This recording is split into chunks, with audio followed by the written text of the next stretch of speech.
I hope I haunt you. Elsa can feel the beat of the music pulsing in her skeleton, but she can't hear it. She can feel Lilia's hot breath on the back of her neck, undoubtedly complaining about something, anything to get Elsa's attention back on her, but she can't decipher it. The vodka burns a messy path down her throat, and she doesn't know how many she's had, but she can't bring herself to care. There is no party. There is only the high-pitched internal scream that whistles in her ears every time she thinks about him and the words on the screen in her hand. Her fingers hurt from clutching the phone for so long. I hope I haunt you. All it takes is a tap, and she'll have sent it. She'll never have to see him again. She can't do it. What's wrong? Lilia shouting in her ear. Elsa clicks the button to kill her screen. Lilia will look. She'll search for a gap in Elsa's concentration. She can't let things rest. Sometimes Elsa thinks Lilia can smell the secrets on her. Okay, she hurts Lilia's feelings and she runs out of the party into the snow.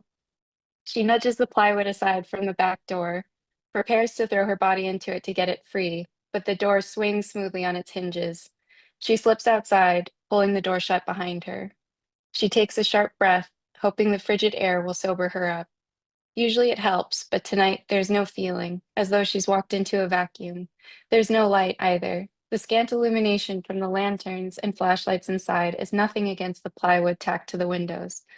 All that's left is a thin line of white leaking through the cracks. The rush of the river, so close, sucks the remaining air from Elsa's lungs. With trembling fingers, she slips her phone from her jacket pocket. There's the message, still waiting to be sent. She's already said so much, but she wants these to be the last words.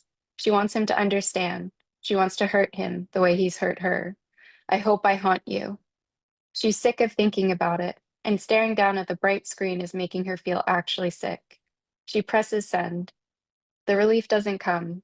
Elsa shoves the phone back into her pocket and steps forward into the night. She'll go home and sleep this off. It will be better in the morning when she wakes up new and free and probably so hungover she'll want to die, but at least she'll be alone. She aims for the trees, for Oscar's car somewhere beyond, but her legs won't cooperate. She can't find her balance. Her feet sink strangely into the fresh snow, sliding sideways or backward, so that she can't trust each footstep. That last drink, those last drinks, had been a mistake. She can see it now. Inside, with all the chaos, the unsteadiness had felt normal, expected. Everything she has done recently has been a mistake. Her fingers touch the cold snow, and there's pressure in the back of her eyes. When did she fall over? Acid fills her throat, but she swallows it down. If she starts vomiting now, she won't stop. The world writes itself in slow, blurry stages. She has to get to the car. Oscar left the keys in the cup holder. She'll sit in there, take a minute, warm up with the heater. She can wait for him or Lilia to follow her out. Either one of them can drive her back. She's in the trees, making her way by feel more than sight, the noise of the party a distant murmur behind her. Here, the quiet throbs against her ears, the snow muffling even the harsh quality of her breathing, which is why she doesn't hear it at first. A voice, soft. She thinks it's her own voice at first. She's whimpering under her breath. But the sound comes again, and it's not her, not her own blurry whisper telling her to move.